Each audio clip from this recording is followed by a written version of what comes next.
ജാൻചേട്ടൻ തന്നെ എന്താ പറയുക, ജാൻചേട്ടൻ ഒരു ഡയറക്ടേഴ്സ് ആക്ടറാണ്. ഡയറക്ടർ എന്ന് പറയുന്നത് അതുപോലെ ആവാൻ ശ്രമിക്കുന്ന, അതുപോലെ ചെയ്യാൻ ശ്രമിക്കുന്ന ഒരു ആക്ടറാന്ന് പറഞ്ഞു. ഇവന്തോ വർഷങ്ങൾക്ക് ശേഷം പോലും ആ സിനിമയിൽ എനിക്ക് തോന്നുന്നു ട്രോള് കിട്ടാത്ത ഒരേ ഒരു ആക്ടർ താങ്കളാന്ന് തോന്നുന്നു. ബാക്കി എല്ലാവർക്കും അത്യാവശ്യം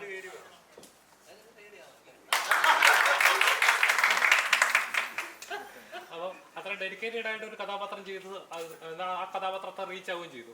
അപ്പോൾ അതേപോലത്തെ കഥകൾക്ക് വേണ്ടി വെയിറ്റ് ചെയ്യാതെ കമ്മിറ്റ് ചെയ്തുകൊണ്ട് ഇങ്ങനെ തീർത്ത് പോവുക, അങ്ങനെ ഇതാണോ? അതേപോലത്തെ കഥകൾ വരുന്നുണ്ടോ? ഈ പാർട്ട്നേഴ്സ് എന്ന കഥയിലെ കഥാപാത്രം അതുപോലത്തെ ഒരു കഥാപാത്രമാണോ? നമുക്ക് കിട്ടുന്ന കിട്ടുന്ന അവസരങ്ങൾ അങ്ങനല്ലേ വല്ലപ്പോഴും ഇങ്ങനെ അവസരം, ഇങ്ങനത്തെ അവസരങ്ങൾ എനിക്കെന്താ വെച്ചാൽ അവസരങ്ങൾ കൂടി വരുന്നു. അപ്പോൾ പിന്നെ നമ്മള് പലപ്പോഴും ഇതൊക്കെ നമ്മള് ഞാൻ പല സ്ഥലത്തായിട്ട് പറഞ്ഞിട്ടുണ്ട്. ഒരു ഏട്ടന്റെ സിനിമ ആയതുകൊണ്ടാണ് ഞാൻ ചെയ്തത്. കഴിഞ്ഞ കുറച്ച് അങ്ങനെ നോക്കുമ്പോൾ കഥ ഇഷ്ടപ്പെട്ട് ഞാൻ അവസാനമായിട്ട് ചെയ്ത സിനിമയാണ് ഏതാന്ന് ചോദിക്കുമ്പോൾ എനിക്ക് ആലോചിക്കണം.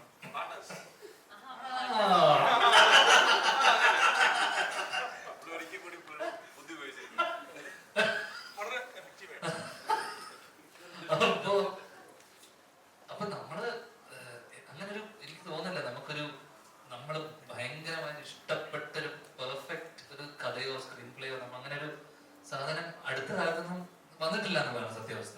അപ്പം ഏട്ടന്റെ സിനിമ ആയിക്കോട്ടെ അല്ലെങ്കിൽ അതിനുശേഷം വന്ന സിനിമകളായിക്കോട്ടെ, അപ്പൊ കിട്ടുന്ന സംഭവം ഈ ഒരു സമയത്ത് നമ്മളാ ഒരു ഗോ വിത്ത് ദ ഫ്ലോ എന്നുള്ളൊരു ആറ്റിറ്റ്യൂഡിലാണ് ഞാൻ നിൽക്കുന്നത്.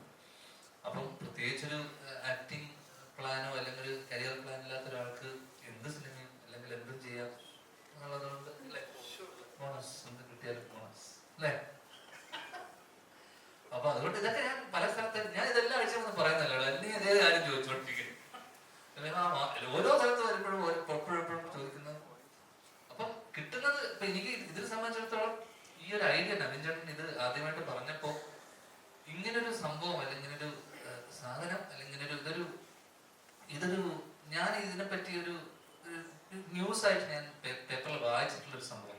അപ്പൊ ഇങ്ങനൊരു ഇതിനൊരു വാർത്തയായിട്ടൊരു പേപ്പറിൽ ഞാൻ കണ്ടത് കുറച്ച് മുന്നേ കണ്ടപ്പോ ഇതൊരു സിനിമയാക്കാനുള്ള സാധ്യതയും ഇത് ഞാൻ ചിന്തിച്ചിരുന്നു. ഇങ്ങനൊരു സാധനം കഥയായിട്ട് വരുവാണോ സിനിമയായിട്ട് വരുവാണോ ഭയങ്കര ഇൻട്രസ്റ്റിംഗ് ആയിരിക്കും എന്ന് എനിക്ക് തോന്നിയിരുന്നു അന്ന് ഈ വാർത്ത ഞാൻ ആദ്യമായിട്ട് പേപ്പറിൽ കണ്ടപ്പോൾ. അത് കഴിഞ്ഞ് എനിക്ക് തോന്നുന്നു കുറച്ച് മാസങ്ങൾക്ക് ശേഷമാണ് നവീൻ ചേട്ടൻ ഇങ്ങനെ ഒരു കഥയായിട്ട് വരുന്നത്. ആ സംഭവം ഭയങ്കര ഇൻട്രസ്റ്റിംഗ്. ആ സംഭവം അതൊരു ഒരിക്കലും നടക്കാത്തതും അല്ലെങ്കിൽ നമുക്ക് ഒരിക്കലും ചിന്തിക്കാൻ ഇങ്ങനെ ഒരു സംഭവം നടന്നിട്ടുണ്ടെന്ന് ആലോചിക്കുമ്പോൾ ഭയങ്കര ഇമ്പോസിബിൾ ആയിട്ടുള്ള ഒരു സംഭവമായിരുന്നു ആ സാധനം. അത് കേട്ടപ്പോൾ എനിക്ക് തോന്നി നവീൻ ഈ സിനിമ കൊണ്ടുള്ള പേർപ്പസ്, ഒരു സിനിമക്ക് ഒരു പേർപ്പസ് ഉണ്ടാവില്ല. എന്താണ് ഈ സിനിമ കൊണ്ട് നവീൻ ഉദ്ദേശിക്കുന്നത്? അത് ആ കാര്യം ഇത് മീറ്റ് ചെയ്തിട്ടുണ്ടെന്നുള്ളതാണ്. ആ പേർപ്പസ് മീറ്റ് ചെയ്തിട്ടുണ്ട്. അങ്ങനെയുള്ള ടൈപ്പ് ഓഫ് സിനിമകൾ നേരത്തെ പറഞ്ഞ മണി ഹീസ്റ്റ്, ഇറ്റാലിയൻ ജോബ്, ഇത്തരം സിനിമകൾ അല്ലെങ്കിൽ വേറിട്ട തോട്ട് ഉള്ള സിനിമകൾ ഇഷ്ടപ്പെടുന്ന മലയാളി ഓഡിയൻസ് അല്ലെങ്കിൽ പുതിയ സെറ്റ് ഓഫ് ഓഡിയൻസിന് ഇത് എന്താണ് ഒരു പുതുമയാണ് ഡെഫിനറ്റ്.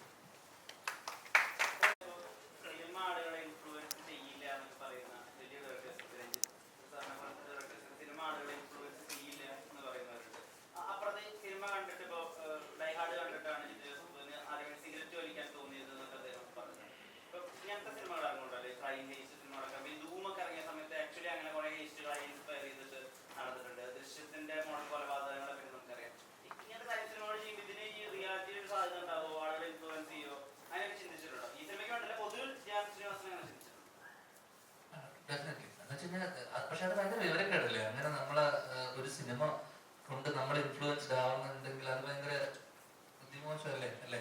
ആ രീതിയിൽ ഇപ്പം എത്ര പറഞ്ഞാലും ദൃശ്യത്തിന്റെ ആയിക്കോട്ടെ അല്ലെങ്കിൽ സ്മോക്കിങ് ആയിക്കോട്ടെ, അല്ലെങ്കിൽ ഞാൻ ഇതേപോലെ സിനിമയിൽ ഞാൻ അച്ഛൻ കണ്ടിട്ട് സിഗരറ്റ് വലിക്കുന്ന കണ്ടിട്ട് ഫാനായിട്ട് സിഗരറ്റ് വലിച്ച തുടങ്ങിയാണ്.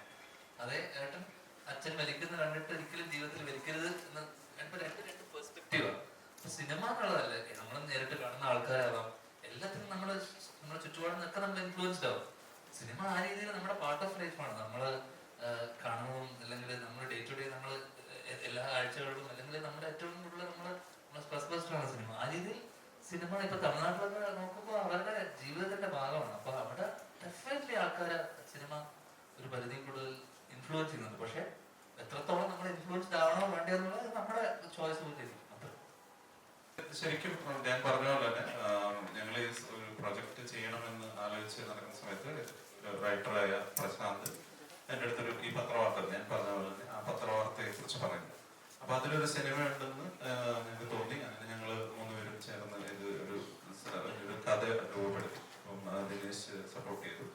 അപ്പൊ നമ്മൾ ആരെ ഇതിൽ അഭിനയിപ്പിക്കാമെന്ന് ആലോചിച്ച സമയത്ത് ധ്യാനിന്റെ അടുത്ത് പോയി നോക്കാം എന്ന് പറഞ്ഞു. ധ്യാനിന്റെ അടുത്ത് പോയി കഥ പറഞ്ഞപ്പോൾ ധ്യാനിനെ ഇഷ്ടപ്പെട്ടു. അങ്ങനെയാണ് ഇത് പ്രോജക്റ്റ് ഉണ്ടാകുന്നത്. അപ്പൊ ബേസിക്കലി മറ്റ് സിനിമകളിൽ നിന്ന് വന്നതല്ല, ബേസിക്കലി പത്രവാർത്തയിൽ നിന്ന് തന്നെ ഒരുപാട് തരത്തിലുള്ള തോട്ടുകൾ ആലോചിക്കുമല്ലോ.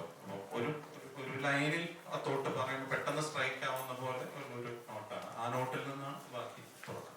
പിന്നെ പക്ഷെ ഇത് റിയലിസ്റ്റിക് ആയി ആ കഥയുമായി ബന്ധമല്ല, ആ നോട്ട് മാത്രമേ എടുത്തുള്ളൂ. പിന്നീട് കൊമേഴ്ഷ്യലി കുറച്ചുകൂടെ ആൾക്കാർക്ക് ഇൻട്രസ്റ്റിംഗ് ആവുന്ന പോലെ ഇതിനെ അതിന്റെ സ്ക്രീൻ പ്ലേ മാറ്റിയിട്ടുണ്ട്. ആളുകളുടെ ഒരു പെർസ്പെക്റ്റീവ് ആയിട്ട് മാറിയിട്ടുണ്ട്. From the writer of Kannur squad എന്ന് പറയുന്നത് അത് ഈ ഇറങ്ങുന്ന സിനിമകൾ കുറച്ചുകൂടെ റെസ്പോൺസിബിൾ ഒക്കെ ആക്കുന്നുണ്ട്. അഭിനയിക്കുന്ന സിനിമകളാണ്